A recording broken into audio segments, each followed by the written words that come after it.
and welcome to another episode of A Lil Spooky. This is the show where we talk about things that spook us just a little bit, like cryptids, aliens, conspiracies, urban legends, or that bitch Carol Baskin. My name's Colleen. My name is Everett. That's like I know 2 years dated. I'm in a Tiger King mood, though. Every time I'm like, man, my life is going off the rails, I think about Tiger King and I realize that my life is pretty freaking normal. I promise you're not listening to an old episode from 2020. This is February 2022.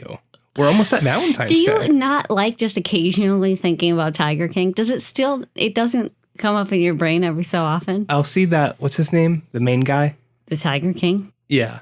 Whatever his Joe name Exotic? is. Joe Exotic, yeah.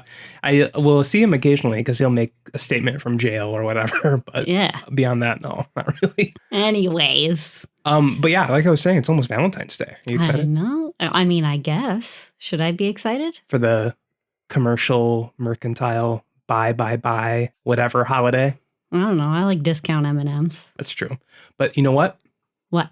I wanted to have a topic that centered around Valentine's Day. Oh. My first thought was the Valentine's Day Massacre. No, we're not doing that. That's less spooky and more just sad. Yeah. So I was thinking to myself, what is like the language of love? What do you think it is? Aren't there 5? Aren't there 5 love languages? But what like comes to mind when you hear language of love? French. No, Italian. What? No, I think about pasta and canals and stuff. What else do you think of when you hear about Italy? Mussolini? No, Guidos. No, that's not Italy. That's Jersey. We're talking about the Amityville horror. What? Guido Central. Wait, what? I'm going to be honest. I have never seen the movies. I know the gist of the story, but I don't know if you do. I don't honestly. know if I do either. I mean, okay. Is it sad that I host a podcast called A Lil Spooky and I don't know the Amityville horror? So it is a little sad because this is definitely one of the the quintessential haunted house story. Yeah. It's arguably the most famous haunted house in history. I mean, I know of it. No, I know. But well, it's good. You'll have fresh ears for this topic that we're going to talk about. So the events at 112 Ocean Avenue in Amityville, New York in the mid-70s made a huge impact on the American people and the media. The horrible crime that took place at this house and the events that took place afterward are thought to be one of the catalysts of the Satanic Panic. Oh. So that was mainly in the 80s and 90s, but we're still feeling, the ripple effects of the Satanic Panic today with all of the televangelists and mega churches and everything. Yeah. Yeah. So like Colleen alluded to, there's a movie about this. And I'm sure most of you that are listening to this have most likely seen the movie, whether it be the original 1979 movie, one of the sequels, or the remake in 2005 with Ryan Reynolds. You've probably seen one of those movies. Unless you're me hosting this podcast, in which case you have not, and this is all new to you. But that's fine, because we're going to go over the entire story. And the reason I wanted to point it out, though, is the movie is only a very small section of the story. Well, it's entertainment. They got to pick. Well, there's many different parties involved in this story, and the movie only focuses on one of these timelines of many concurrent timelines. All right. So the story begins with the DeFeo family, and that's why I said Guidos. This is because they're generally Italian. No, you'll see.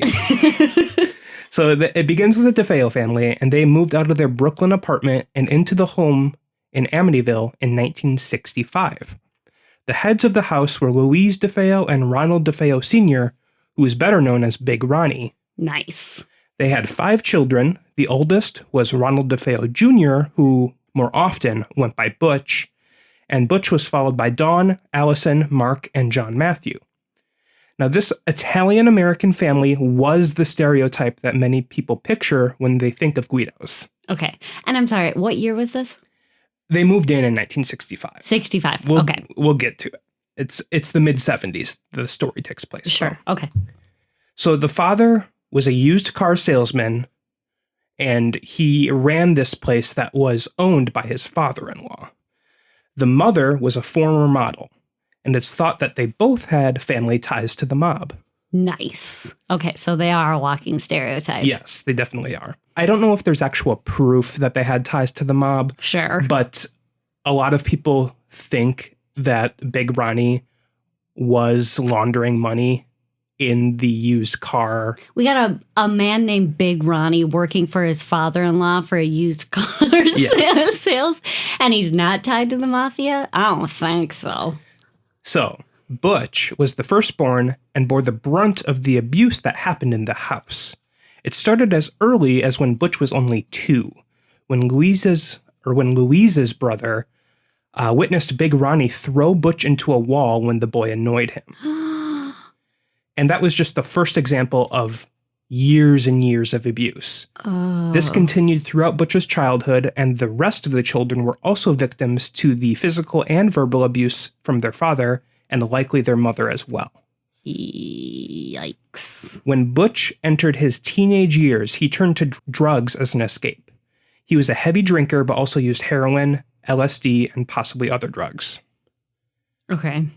Their house in Amityville was home to all of these terrible events for 9 years, until an end for the family culminated on November 13th, 1974. Butch was in a bar only a block away from their home and got up to leave to go home. He later returned and shouted to the bargoers, "You've got to help me. I think my mother and father are shot."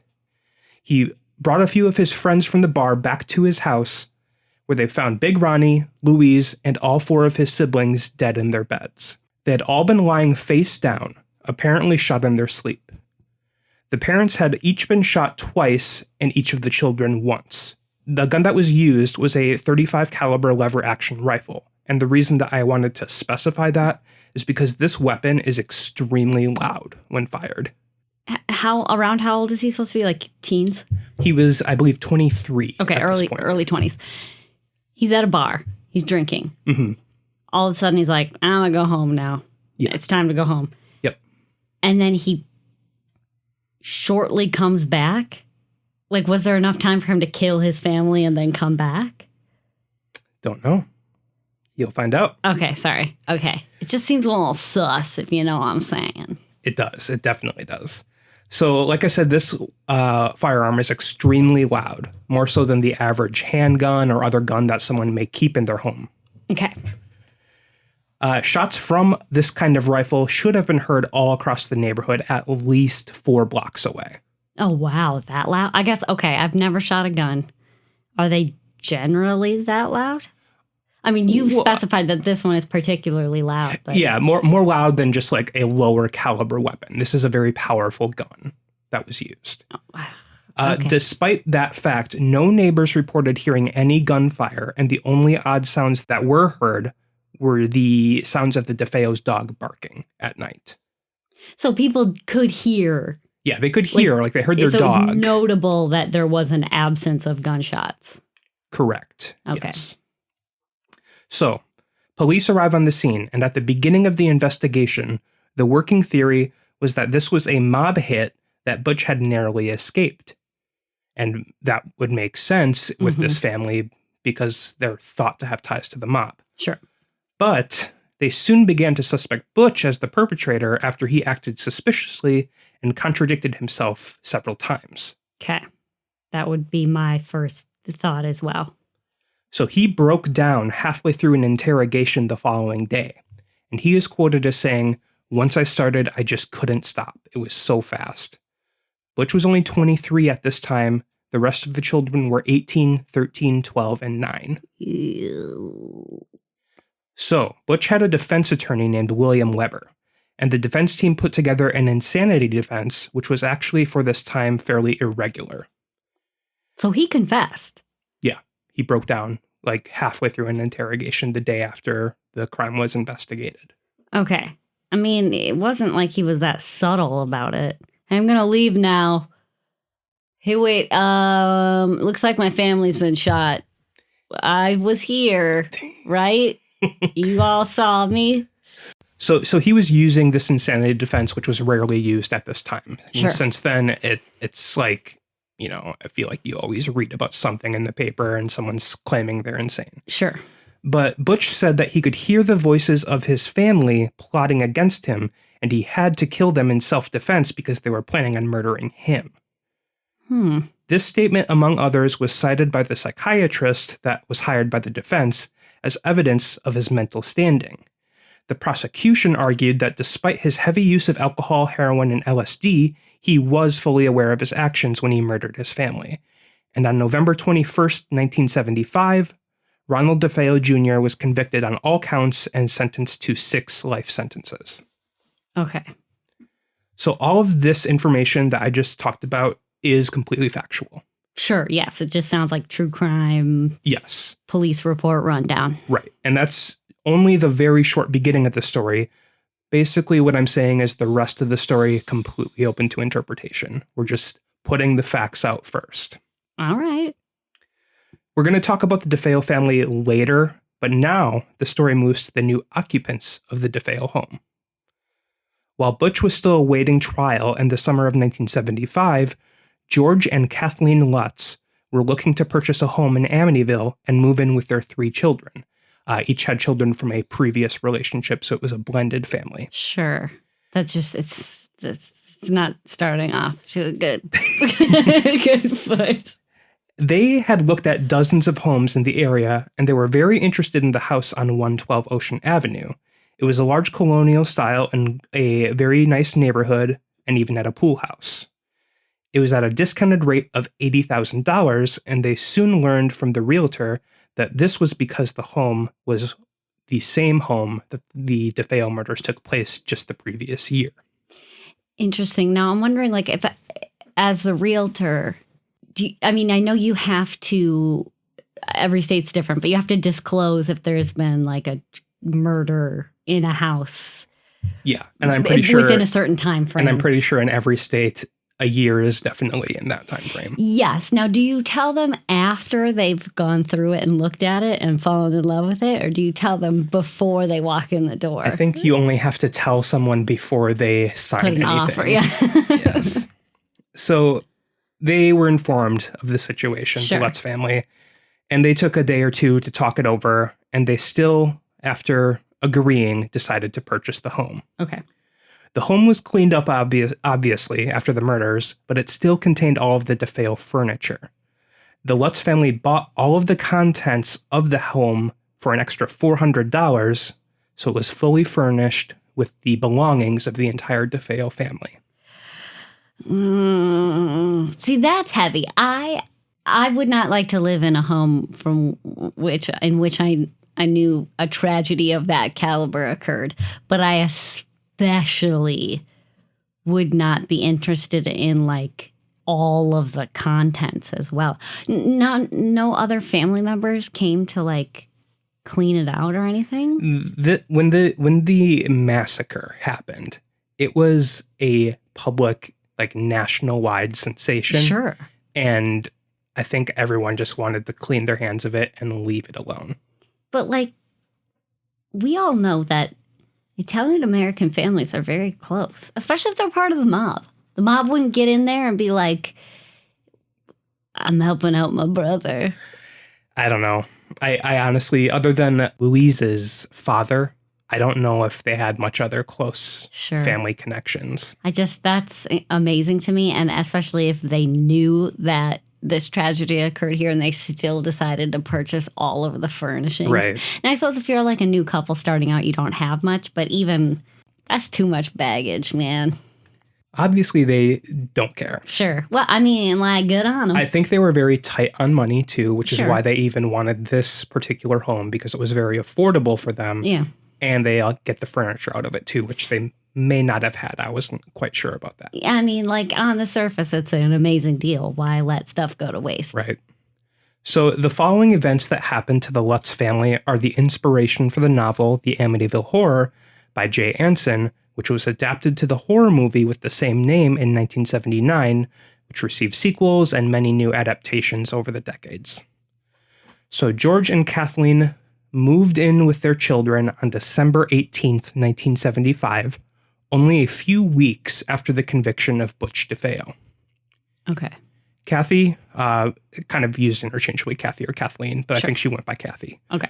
She was a non-practicing Catholic, and after encouragement from friends and family, the Lutzes requested a priest to bless the home before they moved in. What does that mean? Non-practicing Catholic. I think she was raised Catholic, but... So are you Catholic forever? whether you... I don't think she affiliated with another religion, except... And I actually don't even think I included this in my little outline here, but the two of them actually were rumored to be practitioners of the occult. Okay, see, now that sounds like something that would come out of rumors from this whole thing happening. I don't know, actually, because when I say occult, it's not like they're worshiping like, Lucifer or anything. They were into like what's called like, at the time, and it's very similar to today, I think, like transcendental spiritualism, I think it was called. Sure. And this is the 60s and 70s. Yeah, the mid-70s. So I think it just carried over from the 60s, and they dabbled in it, which was not very uncommon for the time. But I think that's why it's mentioned here that she's a non-practicing Catholic. It's just, I guess being raised Catholic, I guess I'm a non-practicing Catholic. I don't consider myself Catholic at all. So I just think that's a funny way of putting it. Well, right. And the reason it's even brought up is because they went to a Catholic priest to have him bless the home. Sure. And George was very unfamiliar with the practice. Okay. So she had to explain to him why he's coming over, what he's going to do. Sure. That kind of thing. Got it. So the following is a quote from George. Father Ray showed up shortly after we were in the process of moving in. I waved, and he went on into the house and went about blessing it. When he was done, I tried to pay him, but he wouldn't take money. He said, "No, you don't charge for this, and you don't charge friends for this." I thought that was a very kind thing to say, and then he said, I felt something really strange in that one upstairs bedroom, and he described the bedroom. And we said that's what we're going to use for a sewing room. We weren't going to use it as a bedroom. He said, "That's good, as long as no one sleeps in there." And that's all he said, and he left. Interesting. You didn't give any, further detail? No. Okay, that's odd. But not at the time, at least. Sure. What Father Ray did not tell George and Kathleen at the time, but did tell them later, was that what happened in the upstairs room was a lot more than just blessing it. Oh. So he didn't want to freak him out. Right. He heard a deep and menacing voice growl at him to get out, and then he was struck in the face by an invisible force. What? Did they just let him wander around the house by himself? Yeah, they let him bless the house, and it was empty for him. Okay. All right. I mean, weird. I think that's weird, but, I guess if you need your space. Yeah. So the Lutzes move in, and strange occurrences begin almost immediately. Crashing sounds would wake the family during the night. George would be awoken at 3 a.m. every morning, which was said to be the same time that Butch had murdered his family, and also the witching hour. Whatever. Were bars open past 2 back in the day? Probably. And this is in New York. I mean, not New York City proper, but it's in New York too. So I think it's different from Wisconsin and Minnesota, we're used to. Cold spots were discovered in random spots throughout the house, and this particularly affected George the most, as he stated he could not shake the cold. He would tend to the fireplace day and night, rarely leaving its side, and he did his best to distance himself from the rest of his family. And that is a very prominent feature in the movie, where he's secluding himself and just constantly cold, wearing layers and a jacket with fur on it. Okay. And is tending to the fire. So that really carried over into the movie, and they put the emphasis on that. So he's isolating himself. Yes. Kathy experienced unsettling events as well. On more than one occasion, she described being touched by an invisible person that was following her. Kathy also claimed that after waking from a deep sleep, her face was that of an old hag with white hair and deep wrinkles. What? It was like a mask that was stuck on her face, and it took hours to go back to normal. Wait, what? Yeah, like an illusion. So only she saw it, I assume. George also saw it too, but it only happened to her. And it took hours? It wasn't just like shaking off a dream? No, it would take hours to like wear off, like a spell or something. That's bizarre. On another occasion, George found Kathy levitating above their bed in her sleep, and when she returned to the bed, it left welts on her chest. The bed? No, just the experience. Like, she had like hives or welts just on her chest left from being hovering in the air, I guess. Okay. The Lutz children also had their own experiences. They began to argue with each other and their parents more than usual, resulting in terrible beatings from their parents, which is in their interpretation, like in the novel and the movies, something that wouldn't normally happen. It happened after they moved into the house. Correct, yes.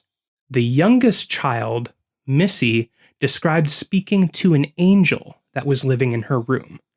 And this angel, or what now some think was a demon, looked like a large pig-faced creature, and it could change shape and form at will. Sounds And pretty demony. Missy's pig angel friend had, in my opinion, the most evil and disgusting name I have ever heard. What do you think it is? Gunther. That's pretty gross. What is it? Sorry, I named Gunther. I don't know. The pig's name is Jody. I have a cousin, Jody. So George and Kathy claimed to have witnessed two red eyes peering in at them through their bedroom window, and Missy believed it was Jody wanting to come inside. The hauntings continued. Loud booming music would play out of nowhere, and the source could never be found. Whispering and yelling could be heard from invisible spirits. The upstairs bedroom turned sewing room was plagued by flies in the middle of winter in New York, which obviously shouldn't happen. Yeah, that's not normal. That's also heavily featured in the movie. Possibly the most famous event, which was also featured in the movie, green slime oozed from the ceilings, walls, and keyholes, and a smelly black substance leaked from the faucets and out of the toilet. Did they, save any of this? No, of course not. Pictures? Nope. Just them saying, hey, there was slime, but it's better now. Pretty much, yeah. Okay. At one point during their stay in the new home, George discovered there was a bunch of shelving underneath the basement stairs that was actually hiding a hidden room. It was a small 4x5 foot room that was entirely painted red. This became known as the Red Room, and the family felt an especially strong evil aura emanating from that area. The family dog refused to go near that room, and the Red Room is now said by many to have been a gateway to hell. Isn't that from Red Room is The Haunting of Hill House? Red Room is from a dozen different movies, books, and things. I assume I don't know if this? I don't know if this was the first, but I think this is the most famous for sure. And it's just a random room he found. Yes. And it happened to be painted red. Almost as small as a closet, honestly, like a walk-in closet. Sure. So like Harry Potter's bedroom under the stairs. Yeah. It was most likely used as storage by prior residents. Yeah. I've been in houses that have had, like a room under the stairs. Right. Weird. So for 28 days, the Lutz family was berated by these unexplainable events. And it reached a boiling point when something else happened to the family that they refused to tell anyone. And to this day, it's not really known, but some people theorize that George attempted to murder the family, much like Butch DeFeo did only a year prior. So whether that's true or just a rumor, the family got out of the house alive and left on January 14th, 1976. So they were there for 28 days. Not even a month. Yes. The Lutzes did not tell the neighbors about their departure, and it was several weeks until the public began to catch on to what happened. A local journalist named Laura DiDio wanted to investigate rumors she had heard about something paranormal happening at the home. The fact that something may have happened at the same house of the recent local massacre only made it more tantalizing. Laura was able to convince a husband and wife paranormal investigative duo to come to the house and assist. This couple is known today across the world and are possibly the most famous name in the game. Guess who? The Warrens. Yes, Ed and Lorraine Warren. Okay. I have my own feelings about these two, and I'm sure a lot of other people do too. But Ed and Lorraine Warren are best known today for their portrayals in movies like The Conjuring and Annabelle. For those that are unfamiliar with the Warrens, Ed was a self-proclaimed demonologist, and Lorraine claimed to be a medium and a clairvoyant. Over the course of their career of paranormal investigations, they claim to have investigated over 10,000 cases. Their investigations, books, lectures, and media appearances are highly debated among believers and critics alike of the paranormal. Yeah, yes. I mean, I've always kind of thought of them as a scam. I think a lot of people do. Let's talk about them out of the way before we even delve further into the story. Okay. Because I don't want to spend too much time on it because there's a lot to the story that I want to talk about. I think the Warrens truly believed in what they were doing. But I also think they were highly manipulative and took advantage of people, even if they didn't realize they were doing it. I think they were a scam, but I don't think they did it intentionally. Well, do you think they started off with good intentions and then it ended up being a money-making scammy scheme? I think probably, yeah. And I mean, maybe Lorraine Warren truly did have some sort of like mystical clairvoyance or something. I don't know if I believe in that kind of thing. Sure. But whatever. And she was kind of the brains behind the operation too. Ed was also there, and he took, the majority of like speaking roles at lectures and stuff. But I think she was running the whole show. But at this point in the story, they are already well known, and that's why this journalist got them to live in the house. Yes. Okay. I mean, definitely not as well known as they are today because of the movies that they're, have been portrayed in. But they were definitely very famous in this, got it. field. Got it. So, the Warrens first entered 112 Ocean Avenue on February 24th, 1976. Lorraine Warren described an overwhelming sense of sadness and depression throughout the entire home. After entering the basement, Ed felt a powerful inhuman presence, and this is a quote from Ed. It was as if I were standing underneath a waterfall, and the pressure was driving me down to the floor, and I commanded in the name of Jesus Christ, what was there to reveal itself and to reveal its identity. I understood right at that point that what we were dealing with was no ghost. This was no ordinary haunted house. Now, there've never been any reports of hauntings prior to the murders in this house. No. Or are we just not there in the story yet? No, there were not. Okay, so the idea would be that any demon entered the house at the time of the murders, or is what caused the murders, but was not there prior to the DeFeos. I was going to say Defoe. DeFeo. Exactly. So among people that believe in this story, it's highly debated whether this haunting is what's considered a residual haunting or a demon possession. Okay. So I think some people may even think both too. But a lot of people are under the impression that this started with the Lutzes because the ghosts of the murdered DeFeos still resided at this residence. Okay. And my first thought was there was some sort of demon attached to Butch that inspired him to kill all of these people. And it's not necessarily the ghosts of the family, but like that demon in the house. So Butch DeFeo changed his story many times over the decades since. And at one point, that was one of his claims, that he was told by an evil presence or a demon or a ghost to kill his family.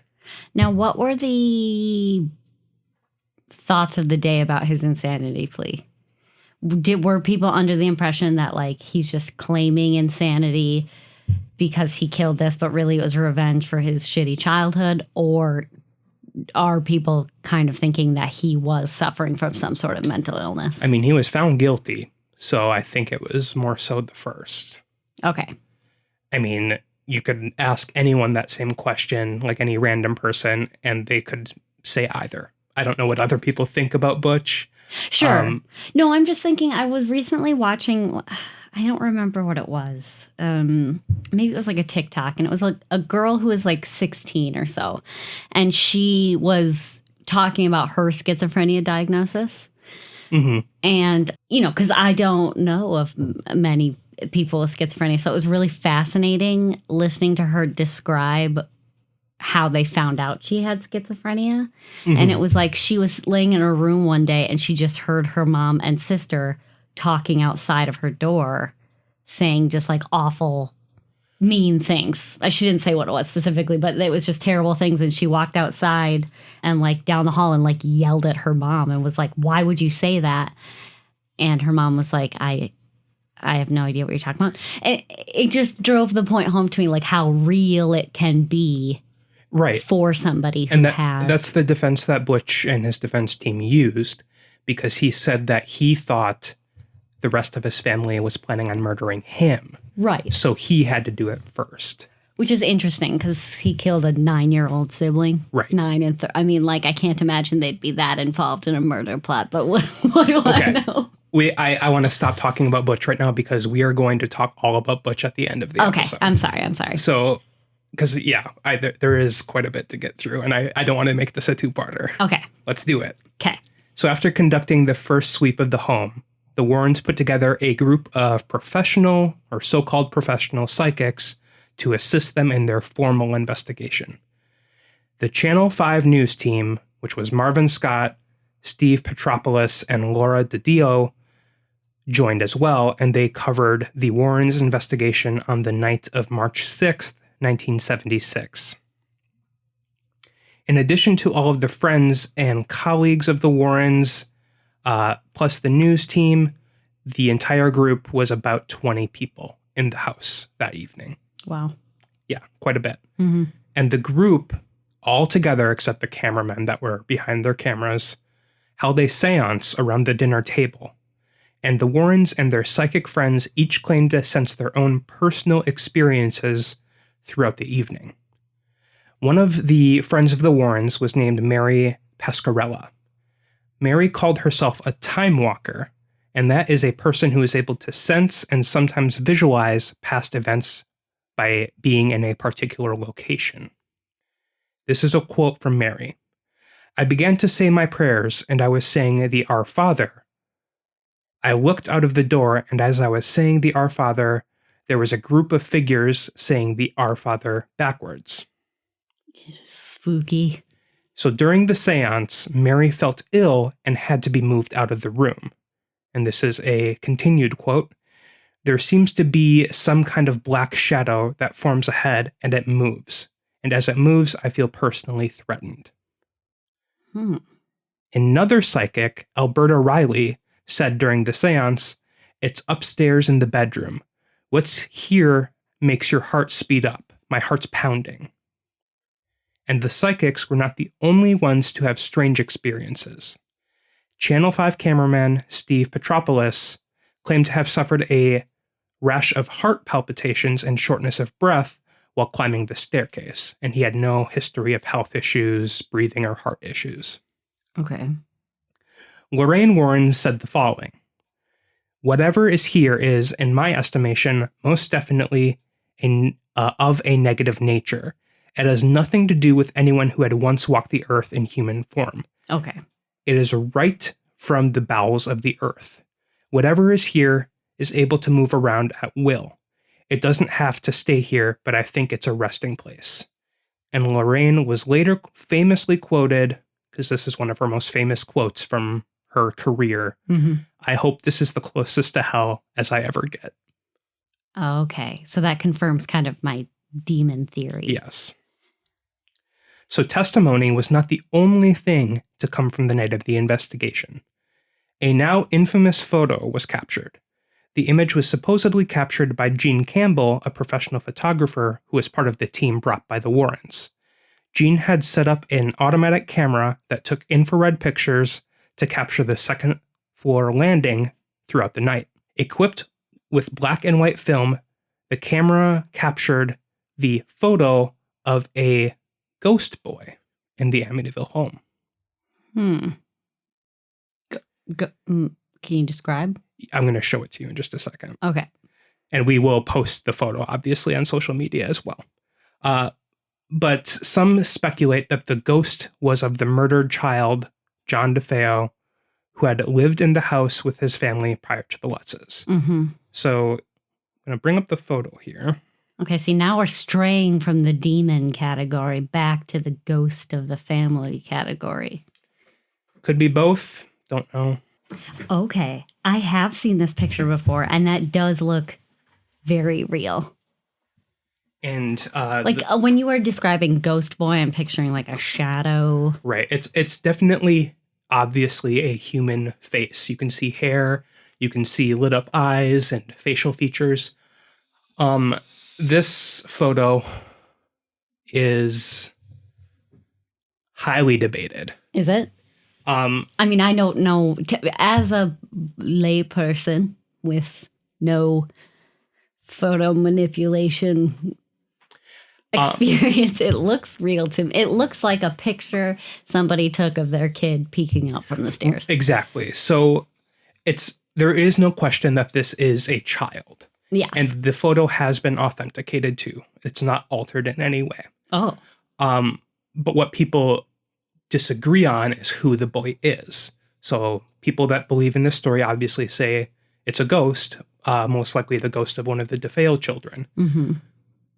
But more likely it was the nephew of one of the attendees of the event who was the sole child in the home during the time of the investigation. So there was a kid there. There was one child there. Okay. All right.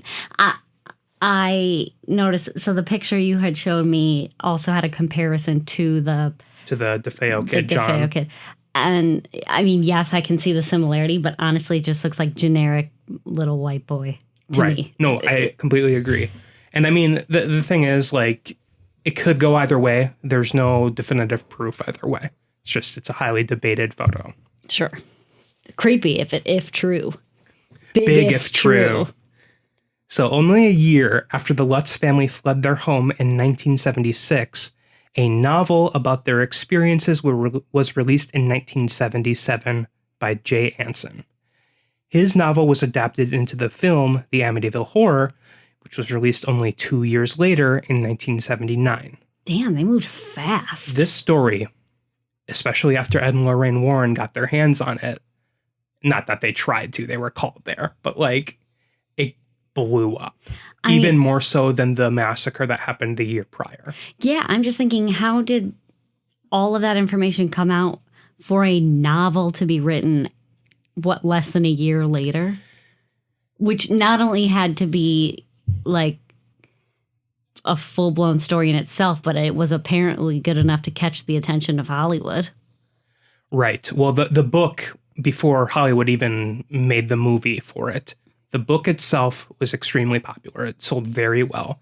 And the reason the book was able to be written is because everyone involved, obviously other than Butch and the deceased, everyone else involved was willing to give their information for the book. Except for the one thing that happened that they won't talk about. Except that one portion, correct.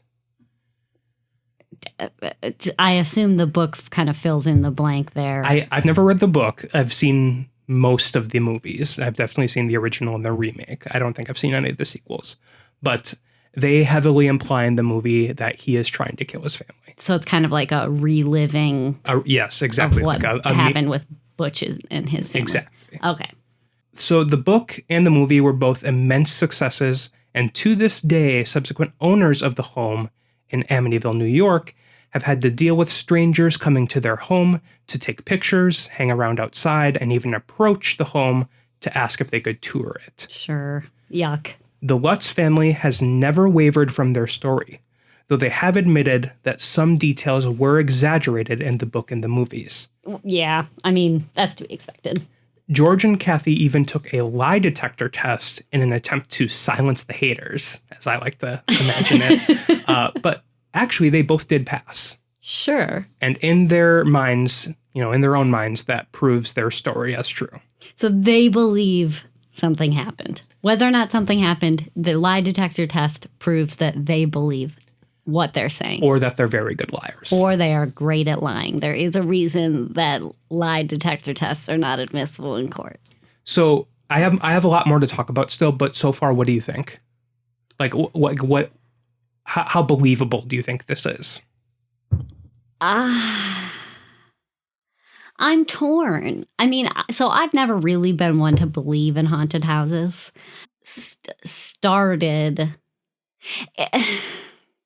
I think that it's an easy scam, to be honest.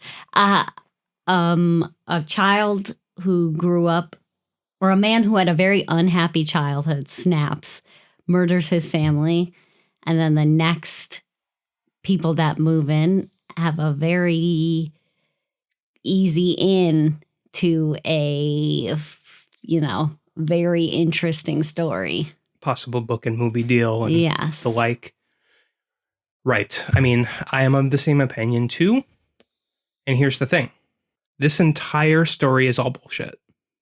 What do you mean? The only thing that was 100% factual from this story was the horrible massacre of the DeFeo family. Butch DeFeo has changed his story many times over the years, but his final stance before he died was this. And he actually only died last year. Oh, really? Yeah. I suppose. There were no ghosts or demons or voices in his head. But he was only partially responsible for the murders. Life for the DeFeo children was torture in the house at the hands of their parents. And according to Butch, his sister Dawn, who is the next oldest at 18, hatched together a plan for the two of them to murder their parents. And just the parents. Yeah, it does surprise me that he would also murder his siblings. Mm-hmm. So Butch has given varying accounts of who killed who, but in the end, Butch killed Dawn after the rest of the family was dead, either out of fear that she would have ratted him out, or he worried that she would turn the gun on him. But why? Why would they turn the gun on each other if they came up with a plan together? Don't know. I guess you can't really put rational thought into a murder plot. Right. So. And I didn't really want to include this because there really isn't any sort of substantial evidence to back this up. But I have seen a lot of people claim that Butch and Dawn were also having an incestuous relationship. And that may have had something to do with them hatching a plan together and then also turning on each other, if that were true at all. That just sounds like a juicy rumor. It really could be. That's why I didn't even want to include it. Yeah. But since we were talking about Dawn, I thought I should say something. But he maintains that she was involved, at least until he died. Initially. That's what he maintained. Yes, and I believe he first made that statement. I think it was in 1995. So he kept that stance for almost 30 years. Now, the question is, was he just trying to deflect blame from this horrible tragedy off, but this horrible massacre off of himself? Well, but the thing is, he still completely accepted the fact that he murdered his family. Yeah. It's just he was saying that Dawn also was in on it. Yeah. I cannot. I understand the parents. I don't understand the rest of them. I don't. I know he did say at the beginning, though, once I started, I couldn't stop. And I don't know what that means. Yeah, I don't know what that means either. But here's why the Lutz's story is bullshit. Okay, so you're convinced it's bullshit. I am, yes. So Butch's defense attorney, William Weber, went public with his account of the story after he had a falling out with the Lutzes. The Butch's defense attorney was in contact with the Lutzes? Correct, yes. Why? Weber claimed that he had gotten together with George and Kathy, and he fed them a story of demon possession over several bottles of wine. So he Weber was of the opinion that there was nothing supernatural occurring at the home, and he wanted the Lutz family to make up a fantasy series of events that Weber hoped to use to his advantage for Butch's appeals. Okay. Now, that is interesting because I'm a very gullible person, I will say. Now, I'm a young couple, moved into a house that I was informed a massacre occurred at. Mm-hmm. I think that every small bump or creak that I heard in that house, I would easily blame on a ghost. If somebody came in, the attorney of the murderer came in and was like, look, my client is convinced that this house is haunted by a demon. I mean, yes, I know it sounds stupid, but at the same time, if I'm alone in a big ass house that a murder happened in and I'm surrounded by all of their furniture and stuff, and that guy's lawyer comes in and says that there was a demon, I'd be like, nope, demon. No, that's not what was happening. I may have worded my script a little bit poorly. Basically, what he was saying was, hey, this is going to benefit you if you make up this story. You could maybe even franchise this story into a book. Please, say this so I can use that to my advantage in the future for my client. Okay, so that's less underhanded, more just like in your face. Yes. Because to me, it would have been pretty devious if he was like, I'll give him a few bottles of wine and tell them my client said a demon was in here. And like I said, George and Kathy maintained until each of their deaths that the story was true. Sure. But at least in my personal opinion, I really do think they made up this story. Then what do you make of the lie detector tests? I think it's very easy to train yourself to pass a lie detector test, because a lie detector test, a polygraph, is only testing your heart rate and how you respond, like your nervous system, I guess, how it responds to inquiries. So, if they're able to calm themselves and answer questions how they're supposed to answer them, if their story was true, they could easily pass it. I mean, not to say it's easy. I think it is very difficult to do that, but it's been done many times. Well, we don't have any information on the interpreter of the test. Right. Did he believe them? What kind of questions was he asking? Right, exactly. I'm sure we could find that information. But. And you also made the point, too, earlier, why didn't they take samples of this mysterious green slime or the black ooze? Yeah, I hate that. Why didn't, and I mean, this is the 70s, too, and they were a fairly, I wouldn't say poor, but not very well-off family. Sure. So they probably didn't have the means to take a picture. Like, they didn't have a camera, most likely. So they couldn't take pictures of the experiences they were having, like Kathy floating in the air or her face of an old hag, Yeah. Yes. Okay. They're just the things that they've chosen now, like thinking back on it, pretty far-fetched. The old hag face, seen only by the two of them, but wasn't just like a flash. It was like stuck on her face. It's pretty original, though, isn't it? It is, but it's definitely not something you can prove. So like I said, the idea was that the Lutz family would, in turn with going along with a story that the three of them concocted together, they would in turn gain a fortune from a book that they would hire someone to write and possibly even a movie adaptation, although at the time they couldn't predict that. Sure. Whether this account is deceitful or not, whether it's a truth or a lie, it is worth pointing out that the Lutzes, even though the novel and all of the movies were immensely popular and brought in a lot of money, over the course of the rest of their lives, they only saw about $300,000 in residuals, and that's over the course of decades. Yeah. It's not a whole lot. No. Not enough to maintain a lifelong lie. Exactly. Then again, I'm a terrible liar. I'm a terrible liar. So George and Kathy Lutz are now both deceased, but their son Daniel gave an interview to tell his side of the story, and I think this was in 2015. He was not shy about how much he hated his father-in-law, George. Or not father-in-law. Stepfather. He admitted that George would beat the children every night with a wooden spoon and treated them horribly. Daniel would have very little to gain from protecting a potential lie his parents had concocted with a sleazy lawyer, but during his interview, he confirmed that pretty much everything from the novel The Amityville Horror was true, even if some portions were slightly embellished. So he was under the impression that there was some supernatural stuff going on. Mm-hmm.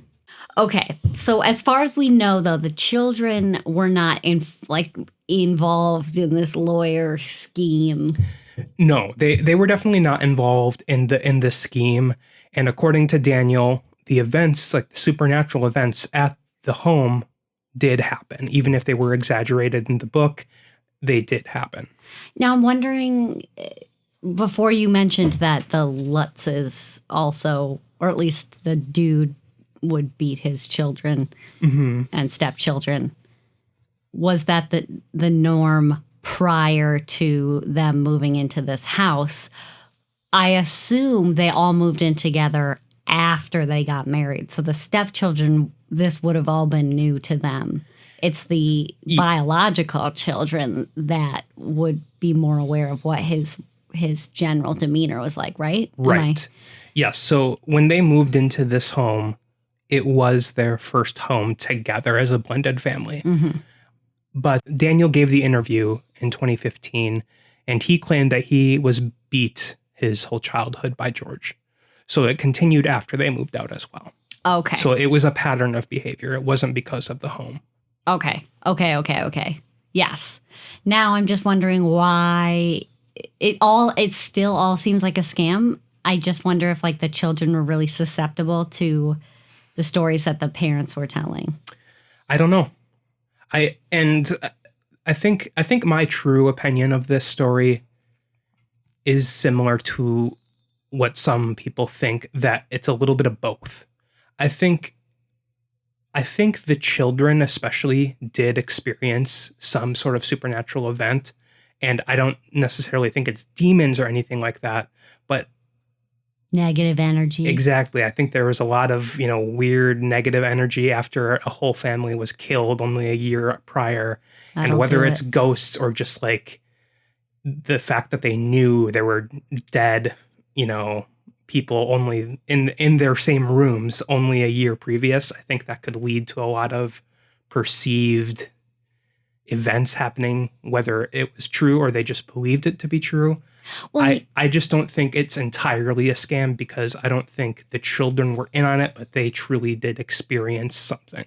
Well, the thing is, they also were living in this town and going to school in this town where the murder had occurred 1 year prior. And I assume all the other kids at the school knew about this happening. Oh, yeah. And like rumors were already spreading. So like they were getting it not only from their parents, but from like the kids at school. Maybe even the teachers too. Yeah. Mm-hmm. No, yeah. I think they believed, especially because of Daniel's interview, they believed it was true, but I don't think there was slime. I don't think Kathy levitated or her face changed, and I don't think George planned on killing his family. Yeah, interesting that those things happened pretty much only to the parents. Those particular. But Missy did see a weird pig angel. The pig angel is a little weird. I don't know. Jody.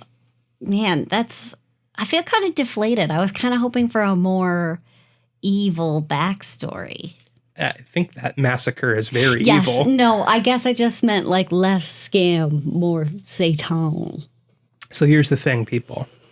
The Amityville Horror, the movie, fantastic movie. And if you have never seen it, I think you really should watch it, because it basically is the story of the Lutzes, but it's just such a great movie. Like the way it's shot and like the tense feelings you get when you're watching George's character. I don't think he's named George in the movie. Just like shivering by a fireplace with like, I think it was an axe in his hand, ready to like murder his family. And it's just a very good classic horror movie. All right. So something good did come out of this lie. If anything, you should see that movie. But most likely this story is a bunch of bullshit. And I'm sorry if you believe in it, but it's probably not true. And it is really sad that people were taken advantage of, especially the poor Guido DeFeos. And that's the story. Yeah, they do give Guido's a bad name.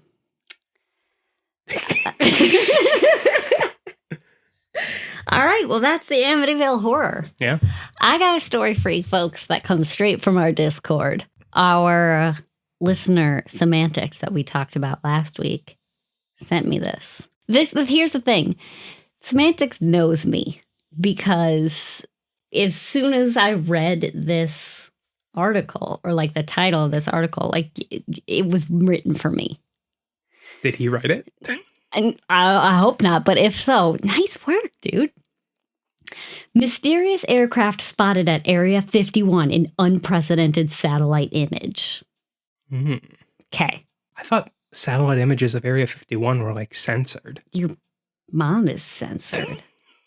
Based on commercial satellite imagery and sporadic video taken by hikers, there have never been more than a handful of vehicles nearby Area 51 and nothing of significance in terms of infrastructure built up around it. But now, for the first time, satellite imagery not only shows activity around the mysterious hangar, but the nature of that activity is a never-before-seen exotic Delta Wing aircraft parked on its northern apron. I don't know what that means. Sorry. Okay, let's see. So when glancing at these images of the base, they noticed the appearance of a roughly delta-shaped blob on the north apron of the southern hangar. That's a bunch of weird descriptor That's words. what I'm saying. What's a delta shape? Like the alphabet character from the Greek alphabet?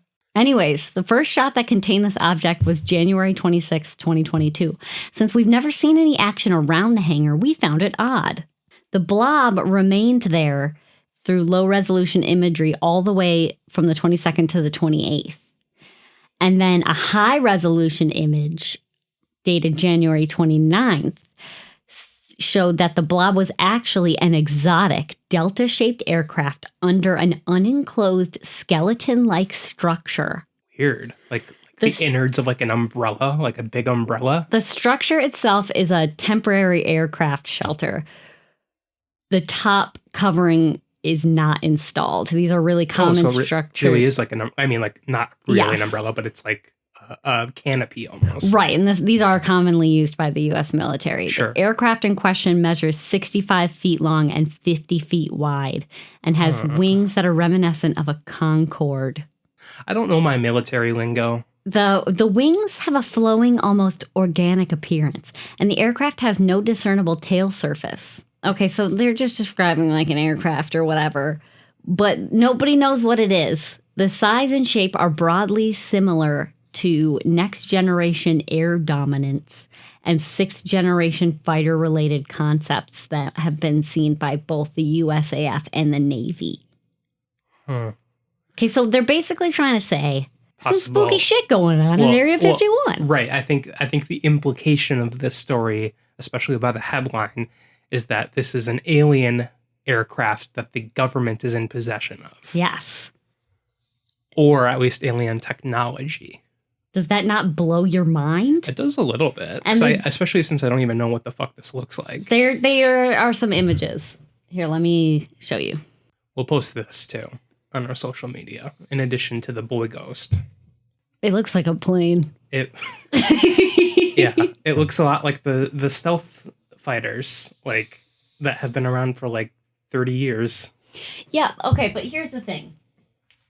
Area 51.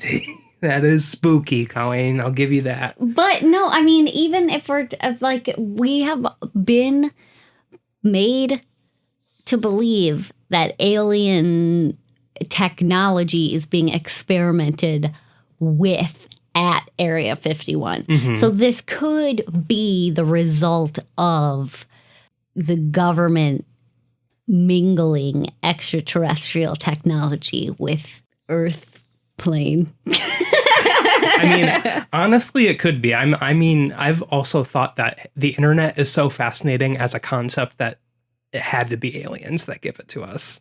Okay, but here's the weird thing to think about, though. Area 51 is a very secretive place. Whether or not you believe in any of the alien theories. It's housing something that isn't meant for public eyes. Yeah, so why was it out in the open? I mean, they know that people are taking satellite images of Area 51 Well, that's all what the I was time. saying. I thought satellite imagery of military bases and stations were supposed to be censored. And that's why you also can't get close to Area 51. Like, it's all fenced off several miles away from the actual structures at Area 51. Right. So is this something they like want us to see? Is this like throwing us off? What's the word for that? Red herring? I guess, yeah. I want to believe. I do too. And there's quite a bit more to this article. I'm just skimming through it. Well, the update here is that February 2nd, it was gone. By February 3rd, it was removed without a doubt. The temporary shelter and the aircraft are nowhere else on the base. Except it's going to be reappearing in several days for the Super Bowl halftime show. Pew, pew, pew, pew, pew, pew, pew. Well, if you come across a story that you would like us to talk about at the end of our podcast, or any personal stories that you would like to share with us that we could share with everyone listening, you can send it our way. You can send it to Twitter, Instagram, or Facebook. All are at NerdSlothHQ. You can also contact us on Discord. Discord invite link are on the socials, or you could send us an email to podcasts at nerdsloth.com. That's podcast with an S.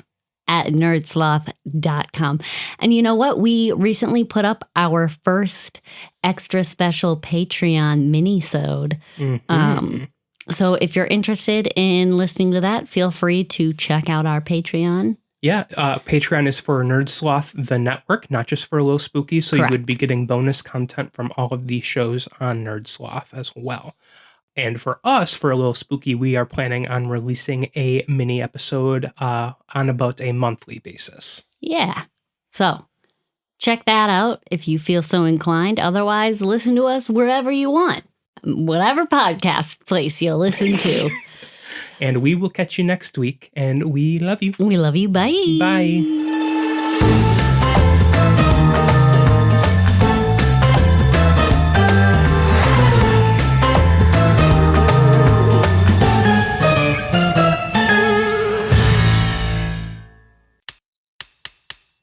Presented by NerdSloth, a place for lazy nerds.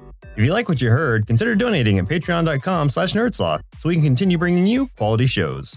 Be sure to also leave us a review and share your favorite episodes and clips on social media. If you're looking for more content, visit us at nerdsloth.com.